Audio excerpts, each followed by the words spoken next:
அண்ணா university பாலியல் வன்கொடுமை வழக்கில் குற்றம் சாட்டப்பட்ட ஞானசேகரன் குற்றவாளி அப்படின்னு நீதிமன்றம் அதிரடியாக தீர்ப்பு வழங்கியிருக்கு. ஞானசேகரன் யார், அவருடைய பின்புலம் என்ன அப்படின்னு எல்லா விஷயத்தையும் வந்து கருணையே இல்லாமல் ஒரு சில விஷயங்கள் பண்ணதுக்கப்புறமா அந்த குற்றவாளி மீது வந்து நீதிபதி கருணை காட்டுவாங்க. எங்களுடைய கட்சியை சார்ந்த நபராக இருந்தாலும் சரி, அவர் குற்றவாளின்னா கண்டிப்பாக தண்டனை வாங்கி தரணும், அதில் எந்த ஒரு மாற்றம் இருக்கக்கூடாதுன்னு சொல்லி அதிகபட்சமாக மரண தண்டனை. நீதிபதி வந்து ஞானசேகரன் தான் குற்றவாளி அப்படின்னு அதிரடியாக அறிவிச்ச உடனே கோர்ட்லேயே ஞானசேகரன் கதறி அழுததா சொல்கிறாங்க. எனக்கு குறைந்தபட்ச தண்டனை கொடுங்க, நான் ஒரே ஒருத்தர் தான் வீட்டில் வந்து சம்பாதிக்கக்கூடியவர், என்னுடைய தகப்பனார், எனக்கு ஒரு மகள் இருக்காங்க, எனக்கு அதிகமாக எனக்கு கடன்கள் இருக்குது, மனைவி இருக்காங்க, அம்மா இருக்காங்க, சகோதரி இருக்காங்க. வழக்கு கொடுக்கக்கூடிய ஜட்ஜ்மெண்ட்டை வச்சு தான் வருங்காலத்தில் யாருமே இந்த மாதிரி தவறு செய்யக்கூடாது, தவறு செய்தால் இந்த மாதிரி தண்டனை நம்மளுக்கு கண்டிப்பாக கொடுக்கப்படுன்ற ஒரு அச்ச உணர்வு ஏற்படும். அரசியல் அழுத்தங்கள் காரணமாக தான் இந்த வழக்கு விரைந்து முடிக்கப்பட்டதா? இது அரசியலாக நம்ம கொண்டு போனோம்னா ஃபுல் அண்ட் ஃபுல்லு வந்து அரசியலை தான் பார்க்க வேண்டியது.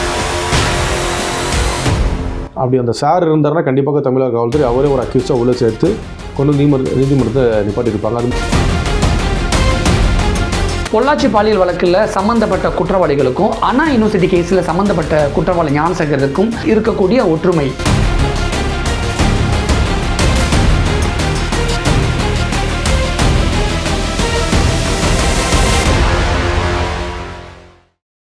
வணக்கம் சார். வணக்கம். அண்ணா யூனிவர்சிட்டி பாலியல் வன்கொடுமை வழக்கில் குற்றம் சாட்டப்பட்ட ஞானசேகரன் குற்றவாளி அப்படின்னு நீதிமன்றம் அதிரடியாக தீர்ப்பு வழங்கியிருக்கு. தண்டனை விபரம் இனிமேல் தான் அறிவிக்கப்படும் சொல்லியிருக்காங்க. இந்த வழக்கை பற்றி உங்களுடைய முதற்கட்ட பார்வை. இந்தியாவில் கடந்த ஆண்டு நடந்த ஒரு மிக பெரும் ஒரு சம்பவமாக அண்ணா பல்கலைக்கழகத்தில் பயில்கின்ற மாணவியுடைய பாலியல் வழக்கு அப்படின்னு சொல்லி ஒரு பெரிய லெவலில் பூகம்பம் ஏற்பட்டுச்சு. அந்த வழக்கில் வந்து குற்றவாளி யாருன்னு சொல்லி காவல்துறை கண்டுபிடிக்க முடியல அப்படின்னு சொல்லிட்டு பிற கட்சிகள், பால்கின்ற அரசு தவிர்த்து பிற கட்சிகள் அனைத்தும் வந்து ஒரு பெரிய ஒரு ஆர்ப்பாட்டத்திலும் போராட்டத்திலும் ஈடுபட்டாங்க. ஆமாம், அனைத்து தரப்பினரும் ஒரு போராட்டம் ஈடுபட்டதுக்கு அப்புறமா காவல்துறையினரால் ஞானசேகரன் அப்படின்னு ஒரு நபரை வந்து குற்றவாளியாக ஃபிக்ஸ் பண்ணுறாங்க. அது ஃபிக்ஸ் பண்ணதுக்கப்புறமா அந்த மாணவியுடைய புகாரில் அவர் தொலைபேசியில் யாரோ ஒருத்தர்கிட்ட தகவல் கூறியதாகவும் அது சாருன்னு சொல்லி பேசினார். அதனால் ஞானசேகரன் மட்டும் இல்லாமல் இன்னும் ஒரு சிலர் வந்து இந்த வழக்கில் இருக்காங்க, அவர்களையும் சேர்ந்து விசாரிக்கணும், தமிழக காவல்துறை இது பண்ணணும். இந்த வழக்கை வந்து விசாரிக்க தனியாக ஒரு புலனாய்வு டீம் வந்து ஃபிக்ஸ் பண்ணி ஆகணும்னு சொல்லி அனைத்து தரப்பினர்களும் ஒரு வாதத்தையும் ஒரு ஆர்ப்பாட்டத்தையும் ஏற்பட்டாங்க. இதற்கிடையில் தமிழக காவல்துறையுடைய சீரிய இன்வெஸ்டிகேஷன் வந்து என்ன பண்ணுறாங்க, என்னென்ன நடந்துச்சு, சம்பவத்தை என்ன நடந்துச்சு, எப்படி ஒரு ஞானசேகரன் உள்ள வர்றாரு, ஞானசேகரன் யார், அவருடைய பின்புலம் என்ன அப்படின்னு எல்லா விஷயத்தையும் வந்து பொதுமக்களுக்கு வெளிச்சத்துக்கு கொண்டு வராங்க. ஞானசேகரன்றவர் வந்து அண்ணா யூனிவர்சிட்டி பல்கலைக்கழகத்துக்கு வாசலில் பின்புறம் உள்ள வாசலில் ஒரு பிரியாணி கடை நடத்தி வருவதாகவும், ஆளுகின்ற கட்சியில் மாணவரணி அமைப்பாளராக இருந்ததாகவும் ஒரு இது சொல்கிறாங்க. அப்போது ஆளுகின்ற அரசு என்ன சொல்லுது, எங்களுடைய கட்சியை சார்ந்த நபராக இருந்தாலும் சரி, அவர் குற்றவாளின்னா கண்டிப்பாக தண்டனை வாங்கி தரணும், அதில் எந்த ஒரு மாற்றம் இருக்கக்கூடாதுன்னு சொல்லிட்டு தான் உடனே அவங்கள பிடிச்சி ரிமாண்ட் பண்ணுறாங்க. அடுத்தடுத்த நடந்த இன்சிடென்ட்ஸ்லாம் வந்து பார்க்குறாங்க, அவரோட செல்ஃபோனை கான்ஃபிகர் பண்ணுறாங்க, அவர் யார்கிட்ட டைம் பேசினார்னு பார்க்குறாங்க. அந்த டைம் பார்க்கும்பொழுது அவருடைய செல்ஃபோன் ஃப்ளைட் மோடில் இருந்ததாகவும், அவர் யாருக்கிட்டையும் வந்து பேசலை, அந்த மாணவியை வந்து பயம் பொறுத்துறதுக்காக அந்த மாதிரி பேசியிருக்காரு அப்படின்னு சொல்லி ஸ்டேட்மெண்ட் போட்டாங்க. அப்புறம் அந்த மாணவியுடைய சார்பாக கம்ப்ளைண்ட், அப்புறம் ஸ்டேட்மெண்ட், அப்புறம் அவங்க மட்டும் சொல்லாமல் இது இன்னும் 2-3 மாணவிகளும் சேர்ந்து இதே மாதிரி பாலியல் வன்கொடுமைக்கு ஞானசேகரனாக ஆளாக்கப்பட்டுள்ளார்கள் சொல்லி அடுத்தடுத்த கம்ப்ளைண்ட் வந்துச்சு. அப்புறமா அந்த வழக்கு இன்றைய தேதி வரை ஒரு சிறையில் தான் இருக்கார். சென்னை உயர்நீதிமன்றம் இந்த வழக்கை வந்து எக்ஸ்பிரே ட்ரையல் அப்படின்னு சொல்லுவோம் எங்களுடைய நீதிமன்ற வார்த்தையில், அது வந்து ஸ்பீடி ட்ரையல் அப்படின்னு சொல்லுவாங்க. அந்த எக்ஸ்பிரே ட்ரையல் வந்து 6 மந்த்ஸ்க்குள்ளே முடிக்கணும் அப்படின்னோடனே கடற்கடை இந்த கேஸை வந்து உடனே சார்ஜ் ஷீட் போட்டெல்லாம் கொண்டு வராங்க. கடந்த மார்ச் மாதம் 1ஆம் தேதி தான் குற்றப்பத்திரிகையை தாக்கல் செய்தாங்க. இந்த வழக்கில் 2 மாதத்துக்குள்ளே இந்த வழக்கை வந்து முடித்து வைத்த மகிழா நீதிமன்ற நீதிபதி அவர்கள் இந்த வழக்கில் ஞானசேகரன் குற்றவாளி அப்படின்னு சொல்லிடுறாங்க. ஆனால் குற்றவாளிக்கு வந்து என்ன மாதிரி தண்டனைகள் வந்து கொடுக்கப்படும் போது கேட்கும்பொழுது அது வந்து 2ஆம் தேதி ஜூன் மாதம் அவங்களுக்கான இந்த தண்டனை விவரங்களை வந்து கூறுவோம் அப்படின்னு சொல்லிட்டு அவரை திருப்பி ரிமாண்ட் பிரசனராகவே சிறைச்சாலைக்கு போட்டாங்க. சமீபத்தில் தான் ஒட்டுமொத்த இந்தியாவை திரும்பி பார்க்க வைத்த பொள்ளாச்சி பாலியல் வழக்கில் அதிரடியான தீர்ப்பு கொடுக்கப்பட்டது. அனைவருக்குமே ஆயுள் தண்டனை கொடுக்கப்பட்டது. அதே மாதிரியான ஒரு சென்சேஷனல் கேஸ் தான் அண்ணா பல்கலைக்கழக மாணவியோட பாலியல் வன்கொடுமை வழக்கம். இதுலேயும் அதே மாதிரியான தண்டனைகள் கிடைக்க வாய்ப்பு இருக்கு. இல்லை, இது வந்து மரண தண்டனை இரட்டை ஆயுள். ஆனால் வந்து போட்டிருக்க செக்ஷன்ஸ் எல்லாமே வந்து பார்த்திங்கன்னா நல்லா ஒரு லைஃப் சென்டென்ஸ் வந்து டபுள் லைஃப் சென்டென்ஸ் கொடுக்குற செக்ஷன்ஸ் இருக்குது. ஆனால் இந்த கேஸ் பார்க்கும்போது ரேர் சினாரியோ கேசஸ். ஸோ இந்த வழக்குக்கு கொடுக்கக்கூடிய தண்டனை வந்து எந்த அளவுக்கு ஒரு தாக்கத்தை ஏற்படுத்துமோ அது வந்து இதே இந்த மாதிரி ஒரு தவறை செய்து விட்டால் நம்மளுக்கும் இந்த மாதிரி ஒரு தண்டனை கண்டிப்பாக கொடுத்துருவாங்க என்ற ஒரு அச்சத்தில் மேற்கொண்டு இந்த மாதிரி ஒரு செயல்களை யாரும் ஈடுபட மாட்டாங்க என்ற ஒரு காரணத்துக்காக கண்டிப்பாக நீதிமன்றம் ஒரு கடுமையான தண்டனை தான் இந்த வழக்கில் வந்து விடுப்பாங்கன்னு சொல்லி எதிர்பார்க்கலாம். பொதுவாக இந்தியாவில் நடக்கக்கூடிய முக்கியமான சென்சேஷனல் கேசஸ் பொறுத்த வரைக்கும் கேஸ் ரொம்ப வருஷமாக இழுக்கும்ல. வெறும் 157 நாட்களுக்குள் தீர்ப்பு அறிவிக்கப்பட்டிருக்கு, குற்றவாளி அப்படின்னு அறிவிக்கப்பட்டது. இதுதான் முதல் முறையா எப்படி? இல்லை, ஒரு சில வழக்குகள் இது உயர்நீதி மன்றத்துடைய ஆர்டரே வந்து என்னென்னா இந்த கேஸ் வந்து எக்ஸ்பெக்ட் ட்ரையல், அதாவது 6 மாத காலத்திற்குள்ளே இந்த வழக்கை வந்து முடிச்சு வைக்கணும்னு சொல்லிட்டு ஹைகோர்ட்டுடைய ஆர்டரும் இருக்குது. அதை பேஸ் பண்ணி இந்த வழக்கு மட்டும் இல்லை, ஒரு சில வழக்குகள் வந்து சீக்கிரமாக முடிச்சுப்பட்டிருக்கு. இந்த வழக்கு மட்டும் ஏன் இந்த அளவுக்கு வெளியே வந்து தெரியுது அப்படின்னும்போது இது ரேர் கேஸு. அது இல்லாமல் அனைத்து கட்சிகளும் சேர்ந்து அந்த குற்றவாளி தண்டனை வாங்கி தர வேண்டும் ஒரு நோக்கத்தில் தான் வந்து ஒரு ஆர்ப்பாட்டம் போராட்டம் ஈடுபட்டாங்க. அது மட்டும் இல்லாமல் அந்த மாணவி முன் வந்து தன் குடும்பத்தரோடு சேர்ந்து பயப்படாமல் தயங்காமல் இந்த புகாரை வந்து எதிர்கொண்டு இந்த வழக்கையும் நடத்தி முடிச்சிருக்காங்க. ஸோ இந்த மாதிரி விஷயங்களில் ஈடுபடும் பொழுது இந்த குற்றவாளிகளுக்கு தண்டனை வாங்கி கொடுக்கறதுக்கு அந்த புகார்தாரர் வந்து புகார் கொடுத்தா மட்டும்தான் அந்த குற்றவாளி வந்து தண்டிக்கப்படுவார்கள். இல்லைன்னா தண்டனையே போட மாட்டாங்க. அடுத்தடுத்து ஜம்ப் பண்ணிக்கிட்டு இந்த மாணவியும் அடுத்தடுத்த பெண்களை வந்து தொடர்ந்து இந்த பாலியல் ரீதியான தொண்டுதல்களை செஞ்சுட்டே வருவாங்க. அண்ணா யூனிவர்சிட்டி கேஸ் வந்து பெரிய அளவில் பேசப்பட்டதுக்கு அப்புறம் ஞானசேகரன் மீது அடுத்தடுத்து சில வழக்குகள் பதியப்பட்டது நம்ம எல்லாருமே பார்த்தோம். ஆனால் இன்னைக்கு ஜட்மெண்ட்ல வந்து நீதிபதி கிட்டத்தட்ட 11 வழக்குகளும் நிரூபணமாகி இருக்கு அப்படின்னு சொல்லியிருக்காங்க. 11 வழக்குகளும் புட்டப் கேஸ் மாதிரியான வழக்குகளும் இருக்கா, இல்லை இதே மாதிரியான பாலியல் வன்கொடுமை? 11 வழக்குகளில் இதில் ஒரு திருத்தம் என்னன்னா 11 செக்ஷன்ஸ் அந்த ஒரு எஃப்ஐஆரில் வந்து அவர் 11 செக்ஷன்ஸ் போட்டிருக்கேன்னு சொல்கிறாங்க. இதில் பார்த்தீங்கன்னா ஐடி ஆக்ட் வருது, அப்புறமா 4 ஆஃப் உமன் ஹராஸ்மெண்ட் ஆக்ட் வருது. இது மட்டும் இல்லாமல் பிஎன்எஸ்எஸ்ல இருக்கக்கூடிய அந்த பிரிவுகள் கீழே அது மட்டுமே ஒரு 11 பிரிவுகள் வருது. அந்த அனைத்து பிரிவுகளிலையும் ஒரு தண்டனைக்கு உள்ளாகிறாரு அப்படின்னு சொல்கிறாங்களே தவிர்த்து 11 கேஸும் சொல்ல.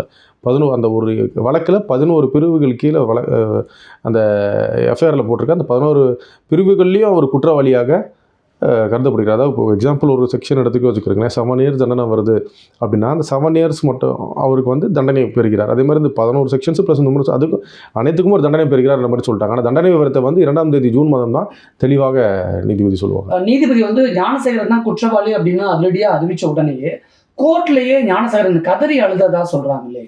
இல்லை, அது எந்தெந்த வழக்கில் வந்து எனக்கு குறைந்தபட்ச தண்டனை கொடுங்க, நான் ஒரே ஒருத்தர் தான் வீட்டில் வந்து சம்பாதிக்கக்கூடியவன், என்னுடைய தகப்பனார், எனக்கு ஒரு மகள் இருக்காங்க, எனக்கு அதிகமான கடன்கள் இருக்குது, மனைவி இருக்காங்க, அம்மா இருக்காங்க, சகோதரி இருக்காங்க, நான் சிறைக்கு சென்றால் அவங்க என் குடும்பத்தை பார்க்க முடியாது, அதனால் வந்து என்னுடைய தண்டனையை வந்து கொஞ்சம் குறைவாக செஞ்சு கொடுங்கன்னு சொல்லிட்டு மன்றாடி இருக்கிறாரு. இவர் ஞானசேகரனில் எந்த ஒரு குற்றவாளிக்கு தண்டனை வந்து நீதிமன்றம் அறிவித்த பிறகு அந்த குற்றவாளி நீதிபதியிடம் வந்து மன்றாடுறதுன்றது சகஜம்தான். ஆனால் இந்த வழக்கில் வந்து ஒரு மன்றாடும் போது அது ஒரு எக்ஸ்ட்ராடினரியாக இருக்குது கருதப்படுகிறது. பொதுவாக நீதிமன்றத்தில் அந்த 2 தரப்பு வாதங்கள் நடக்கும் இல்லையா, அந்த 2 தரப்பு வாதங்களில் என்னென்ன ஆர்குமெண்ட்ஸ்லாம் முன்வைக்கப்பட்டுச்சுன்னு சொல்ல முடியுமா? இல்லை, அது வந்து கான்ஃபிடென்ஷியலாக தான் இந்த கேஸ் நடந்துச்சு. ஆக்சுவலாக அரசு தரப்பு வந்து முழுக்க பாதிக்கப்பட்ட அந்த மாணவியின் சார்பாக அனைத்து இந்த வழக்குகளில் போடப்பட்ட குற்றப்பத்திரிகை தாக்கல் செய்த குற்றப்பத்திரிகையிலிருந்து எல்லாமே என்னெல்லாம் எதிராக இருக்கும் ஞானசேகரனுக்கு அந்த எதிரான விஷயங்கள் அனைத்தையும் வந்து நீதிமன்றத்தில் எடுத்து வச்சாங்க. அதே மாதிரி குற்றவாளியான ஞானசேகரனுடைய வழக்கறிஞரும் அவர் இந்த வழக்கில் எந்தெந்த செக்ஷன்ஸ், அதாவது ஒரு செக்ஷன் இத்தனை செக்ஷன் போட்டிருக்காங்க, அதில் எந்தெந்த செக்ஷன் வந்து அவர் வந்து அட்ராக்ட் ஆகாது, அவர் இந்த நேரத்தில் இல்லை அப்படின்னு சொல்லிட்டு அவர் எதிர்க்கு சார்பாக வழக்கறிஞர் பேசினாங்க. இதனாலும் 2 தரப்புடைய வாதத்தையும் கேட்டு கூர்ந்து ஆராய்ந்து தான் நீதிபதி வந்து இவர் குற்றவாளின்னு சொல்லி ஆர்டர் போடுறாங்க. பட் ஆனால் அந்த ஆர்டரோட விஷயங்கள் என்னென்ன தொடர்ந்து வரப்பொழுது என்னென்ன இந்த சாராம்சம் வந்து அந்த ஜட்மெண்ட்டில் தெரியும்னு பார்த்தா நம்ம 2ஆம் தேதி ஜூன் மாதம் தான் நம்மளுக்கு தெரியும். அரசு தரப்பு அட்வொகேட் தரப்பில் வந்து ஞானசேகரனுக்கு கொஞ்சம் கூட கருணையை காட்டக்கூடாது, ஒரு மிருகத்தனமான கடுமையான தண்டனைகளை கொடுக்க வேண்டும் அப்படின்னு ஆர்குமெண்ட் பண்ணதா சொல்கிறாங்களே. ஆமாம், ஏன்னா இந்த ஒரு வழக்கு கொடுக்கக்கூடிய ஜட்ஜ்மெண்ட்டை வச்சு தான் வருங்காலத்தில் யாருமே இந்த மாதிரி தவறு செய்யக்கூடாது. தவறு செய்தால் இந்த மாதிரி தண்டனை நம்மளுக்கு கண்டிப்பாக கொடுக்கப்படுன்ற ஒரு அச்ச உணர்வு ஏற்படும். அப்போ தான் வந்து இந்த மாதிரி தவறுகளை தொடர்ந்து செய்ய மாட்டாங்கன்ற காரணத்துக்காகவே இந்த வழக்கில் வந்து அதிகப்படியான தண்டனை தர வேண்டும் சொல்லிட்டு நாங்கள் நீதிபதியிடம் மன்றாடி முறையிட்டிருக்கோம் அப்படின்னு சொல்கிறாங்க. ஏற்கனவே கேரளாவில் வந்து தன்னுடைய காதலனை விஷம் வைத்து படுகொலை செய்த காதலிக்கு வந்து ஜட்ஜ்மெண்ட் கொடுக்கும் பொழுது, நான் படிக்கணும், நான் வேலைக்கு போய் எனக்கு கனவு நிறைய இருக்குது, எனக்கு வயசான அப்பா அம்மா இருக்காங்க, அவங்களாம் பார்த்துக்கணும், எனக்கு குறைஞ்சபட்ச தண்டனையாக கொடுங்கன்னு கேட்டிருந்தாங்க. அதே மாதிரி தான் ஞானசேகரனும், எனக்கு வயசான அம்மா இருக்காங்க, ஒரு பெண் குழந்தை இருக்குது, கடன் இருக்குது, எனக்கு குறைந்தபட்ச தண்டனை கொடுங்க அப்படின்னு கேட்குறாரா? இல்லை இதுக்கு சட்டத்துக்குள்ள இடம் இருக்கா? இல்லை, குற்றவாளின்னு சொல்லி சாட்டப்பட்டதுக்கப்புறமா தண்டனை கொஞ்சம் குறைச்சி கொடுங்கன்னு சொல்லி நீதிபதியிடம் மன்றாடுறதுன்றது அனைத்து குற்றவாளிகளும் செய்கிறது தான். அதே தான் ஒரு ஞானசாகரனும் வந்து சொல்கிறாரு நீதிபதியிடம், என்னோட கொஞ்சம் கருணை காட்டுங்கன்னு சொல்லி. கருணையே இல்லாமல் ஒரு சில விஷயங்கள் பண்ணதுக்கப்புறமா அந்த குற்றவாளி வந்து நீதிபதி எப்படி கருணை காட்டுவாங்க? அண்ணா யூனிவர்சிட்டி கேஸை பொறுத்த வரைக்கும் குற்றவாளி ஞானசேகரனுக்கு எப்படிப்பட்ட தண்டனை கிடைக்க வாய்ப்பு இருக்குது? அதிகபட்சமாக மரண தண்டனை அளவுக்கு ஒரு ஆயுள் தண்டனை, மரணம் இருக்கிறதுக்கும் ஆயுள் தண்டனை வந்து சிறைச்சாலையில் இருக்கும், அப்புறம் கடுங்காவல் தண்டனை கொடுக்கறதுக்கு அதிகமான வாய்ப்புகள் இருக்குது. அண்ணா யூனிவர்சிட்டி கேஸை பொறுத்த வரைக்கும் அரசியல் அழுத்தங்கள் காரணமாக தான் இந்த வழக்கு விரைந்து முடிக்கப்பட்டதா அப்படின்னு ஒரு கேள்வி இருக்கு. அரசியல் காரணமாக இது வந்து அரசியலாக நம்ம கொண்டு போனோம்னா ஃபுல் அண்ட் ஃபுல் வந்து அரசியலை தான் பார்க்க வேண்டியது. முடிக்கப்பட்டது இருக்கு. இல்லை, அரசியலாக வந்து பார்க்க வேண்டியது இருக்கும். இந்த சம்பவத்தில் அந்த பாதிக்கப்பட்ட மாணவியின் சார்பாக இந்த வழக்கை வந்து உடனே முடிச்சாகணும். ஏன்னா காலதாமதம் ஏற்பட இந்த வழக்கு வந்து தூய்மை ஏற்பட்டு போயிடும்ன்ற ஒரு காரணத்துக்காகவும், அது இல்லாமல் அவர் வந்து கல்லூரி படித்து கொண்டிருக்கிற ஒரு மாணவி, அந்த மாணவியோட எதிர்காலத்தையும் கருத்தில் கொண்டு இந்த மாணவி போல் இன்னும் நிறைய மாணவிகள் இருக்காங்க, அவங்க எல்லாத்துக்கும் வந்து ஒரு அவுட்கம்மாக இந்த ஒரு ஆர்டர் இருக்கணும். எந்த ஒரு விஷயத்துக்கும் பயப்படாமல் மாணவிகள் முன் வந்து எந்த ஒரு பிரச்சனைகள் ஏற்பட்டாலும் உடனே காவல்துறையை அணுகி புகார் தர வேண்டும், நீதிமன்றம் இருக்கிறது உங்கள் சப்போர்ட்டான்னு சொல்லி காட்டுறதுக்காகவும் இந்த ஒரு வழக்கை வந்து முன் உதாரணமாக எடுத்துக்கலாம். ஆனால் அண்ணா யூனிவர்சிட்டி கேஸை பொறுத்த வரைக்கும் எதிர்கட்சிகள் வந்து யார் அந்த சார் அப்படின்னு இரண்டாவது நபர் இருக்கிறதா சொல்லிக்கிட்டே இருக்காங்க. ஆனால் இன்னைக்கு நீதிமன்றத்தில் நடந்த ஆர்கியூமெண்ட்லேயோ அல்லது நீதிபதி இந்த ஜட்ஜ்மெண்ட் அறிவிக்கும் பொழுதோ எந்த ஒரு இரண்டாம் நபர் இல்லாத மாதிரி தானே தெரியுது. அப்படி ஒரு குற்றவாளி ஞானசேகரன் மட்டும் மாதிரி தானே தெரியுது. இந்த வழக்கு தொடுத்தது இந்த மாணவி வந்து கொடுத்துருக்க ஸ்டேட்மெண்ட் பேசிஸ் தான் காவல்துறை வந்து தொடர்ந்து இந்த வழக்கை வந்து விசாரணை செய்து குற்றப்பத்திரிகை தாக்கல் செய்து ஞானசேகரன் குற்றவாளின்னு சொல்லி காமிச்சிருக்காங்க. இப்போ எதிர்கட்சிகளும் சரி மற்ற பிற கட்சிகளும் சரி சொல்கிற அந்த இந்த ஞானசேகரன் மட்டும் இல்லாமல் இன்னும் ஒரு சிலர் இருக்காங்க அப்படின்னு சொல்கிறாங்க. அப்போ அவங்க இருக்க டேட்டாவை வந்து அவங்க தாராளமாக தொலைக்காட்சி நம்பர்களும் ஊடகங்களும் கொடுக்கலாமே. வாய் வழியாக வந்து விஷயங்கள் வந்து 1000 பேர் 1000 விஷயங்கள் பேசலாம். இது மாதிரி இருக்காங்க அப்படின்னு சொல்லும் பொழுது உங்ககிட்ட அந்த மாதிரி டாக்குமெண்ட்ஸ் இருக்குது, இன்னொரு மீதி ஒரு சிலர் வந்து இதில் ஈடுபட்டிருக்காங்க அப்படின்னு சொல்லும் பொழுது அப்போ அந்த நபர்களுடைய மொத்த முகவரி விலாசம் அவர்கள் எப்படி இந்த வழக்குக்குள்ளே வராங்கன்னு சொல்லிட்டு அந்த டேட்டாவை தாராளமாக கொடுக்கலாமே. நீதிமன்றம் வந்து எடுக்காமல் இருக்க போகிறது இல்லையே. அப்போ எதிர்கட்சி சொல்கிற மாதிரி யார் அந்த சார் அப்படிங்கிற கேள்விக்கு அப்படி ஒரு சாரே இல்லை அப்படிங்கிறதான் பதிலா. அப்படி அந்த சார் இருந்தாருன்னா கண்டிப்பாக தமிழக காவல்துறை அவரே ஒரு அக்யூஸாக உள்ளே சேர்த்து கொண்டு நீதிமன்றத்தை நிப்பாட்டியிருப்பாங்க. அது மட்டும் புகார் கொடுத்த இந்த மாணவியும் சொன்னபடி அவங்க அந்த செல்ஃபோனை வந்து சிடிஆர் போட்டு பார்க்குறாங்க. அந்த சமயத்தில் அந்த நம்பரில் இருந்து எந்த ஒரு நம்பருக்கும் காலும் போகலன்னு சொல்கிறது காவல்துறையுடைய அந்த சிடிஆரும் வந்து கோர்ட்டில் இந்த குற்றப்பத்திரிகை தாக்கல் செய்திருக்காங்க. அப்படி இவங்க சொல்கிற மாதிரி இன்னொரு சார் ஒருத்தர் இருக்கார் அப்படின்னு சொல்லியிருந்தா அப்போ இவங்களுக்கு அந்த தகவல் தெரிந்திருந்தால் இவர்கள் தானாக முன் வந்து நீதிமன்றத்திலோ இல்லை காவல்துறையிடமோ இந்த மாதிரி சார் தான் அதில் வந்து துணையாக இருக்கிறார் சொல்லிட்டு அவர்கள் தரப்பான இருக்க டாக்குமெண்ட் எவிடன்ஸ் வந்து சப்மிட் பண்ணியிருக்கலாமே. அப்போ டாக்குமெண்ட் எவிடன்ஸை சப்மிட் பண்ணாமல் யார் அந்த சார்னு கேள்வி கேட்குறது வெறும் வெற்று அரசியல் தான். அரசியலுடைய விஷயத்துக்காக மட்டும்தான். ஏன்னா பொள்ளாச்சி சம்பவத்திற்கு இப்போ ஆளுகின்ற அரசு தொடர்ந்து எதிர்கட்சியை சாடுகிறனால எதிர்கட்சி ஆளுங்கட்சியை சாடுகிறது. ஒரு அரசியல் ரீதியாக அவங்க கொண்டு போகிறாங்களே தவிர்த்து இந்த நீதிமன்றம் விரைந்து வந்து இந்த வழக்கில் வந்து ஒரு நல்ல ஒரு தீர்ப்பு கொடுத்துருக்கு. இதுக்கப்புறம் வருகின்ற காலத்தில் இந்த மாதிரி சம்பவம் நடக்காமல் இருக்கிறதுக்காக விரைந்து நடந்த ஒரு வழக்குன்னு சொல்லிட்டு பெருமிதம் வந்து எடுத்துக்கொள்ள முடியாத காரணத்தினால தாழ்ப்புணர்ச்சி காரணத்தினால தொடர்ந்து மாதிரி அவதூறை வந்து பரப்பிட்டு வராங்க. ஒரு அட்வொகேட்டா பொள்ளாச்சி பாலியல் வழக்கு விசஸ் அண்ணா யூனிவர்சிட்டி கேஸ் ரெண்டையுமே ஒப்பிட்டு சொல்ல முடியுமா? 2 வழக்குமே வந்து வேறு அரசு கேசஸ் தான். ஏன்னா அதில் வந்து அவங்களும் பல மாணவிகள் பொள்ளாச்சி கேஸ்லேயும் இதுலேயும் வந்து ஒரு மாணவி தான்.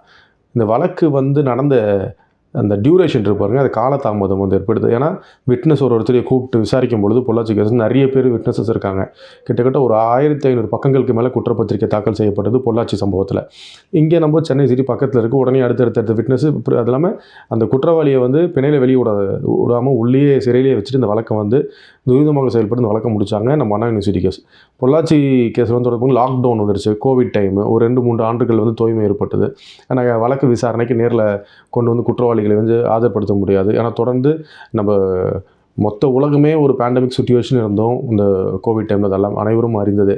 ஸோ இந்த மாதிரி இந்த டைம் டிலேனால தான் கொஞ்சம் வந்து அந்த வழக்கு தோய்மை ஏற்பட்டது. இல்லைன்னா அந்த வழக்கும் இந்த வழக்கு போல் சீக்கிரமாக முடிச்சு வைக்கப்படுது. பொள்ளாச்சி பாலியல் வழக்கில் சம்மந்தப்பட்ட குற்றவாளிகளுக்கும் அண்ணா யூனிவர்சிட்டி கேஸில் சம்மந்தப்பட்ட குற்றவாளி ஞானசேகருக்கும் அந்த 2 வழக்குகளும் சம்மந்தப்பட்ட குற்றவாளிகளுக்குள் இருக்கக்கூடிய ஒற்றுமை என்ன அப்படின்னு சொல்லிட முடியுமா? ஒரு குற்றவாளிகளும் ஒரு டிசைனில் இருப்பாங்க. இந்த குற்றவாளியோட எண்ணங்கள் எல்லாம் வேறு மாதிரி இருக்கும், அவங்களுக்கு அந்த மாதிரி இருக்கும்.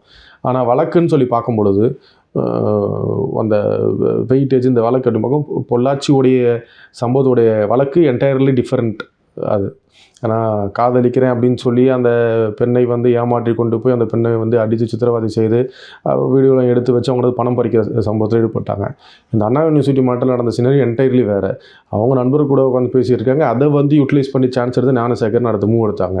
ஸோ 2 வழக்குகளும் பார்த்தீங்கன்னா வாய்ப்பு கிடைக்கிறத வச்சுக்கிட்டு அவங்க அந்த வீடியோ எடுத்துகிட்டு த்ரெட்டனிங் பண்ணி தான் ஒரு மாணவியை வந்து தொடர்ந்து தொல்லை பண்ணுறாங்க. ஹியூமன் ஹராஸ்மெண்ட் என்டையர்லி அது.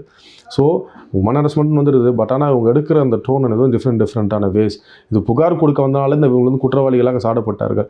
புகார் கொடுக்காத இருந்தாங்கன்னா இவங்க வந்து குற்றவாளிகள் இல்லாமல் மக்களோட மக்களாக உழவை கொண்டு மீதமுள்ள பெண்களையும் இந்த மாதிரி கொடுமைப்படுத்திருக்காங்க. இருக்கட்டும், அண்ணா யூனிவர்சிட்டி கேஸாக இருக்கட்டும், 2 வழக்குகளுமே குற்றவாளிகள் ஈவு இறக்கமற்ற காட்டு மிராண்டிகள் அப்படிங்கிற ஒரு முடிவுக்கு நம்ம வந்துடலாமா? கண்டிப்பாக. அதனால தான் நீதிமன்றம் வந்து அவர்களுக்கான இதுவும் வந்து அதிகபட்சமான தண்டனையை கொடுக்குறாங்க. அண்ணா யூனிவர்சிட்டி கேஸை பற்றி நிறைய விஷயம் நீங்கள் கூட ஷேர் பண்ணிக்கிட்டீங்க. மிக்க நன்றி சார்.